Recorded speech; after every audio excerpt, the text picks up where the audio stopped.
Пълна безотговорна майка. Абсолютно нищо не интересува, става, тръгва, заминава се където си иска. Тя живее на принцип в тая къща. Живота си е мой, мога да правя каквото си искам. И в крайна сметка той си го иска детето, той да си го гледа. В момента, в който тя влиза с бебето в моята къща, Какво? слагам и златен пръст. Той си иска детето, той да си го гледа, така ли?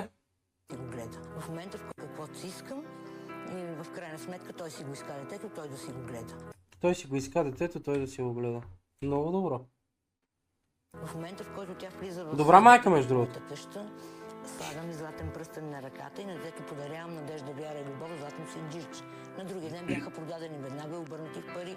Аз не мога да разбера парите ли са всичко в този живот или нещо. Никаква ценностна система нямат и двамата. И в моя син всичко рухна. Той не беше такъв човек. Какво ме гледаш? Трезви. Детето беше на 5 месеца, когато го остави.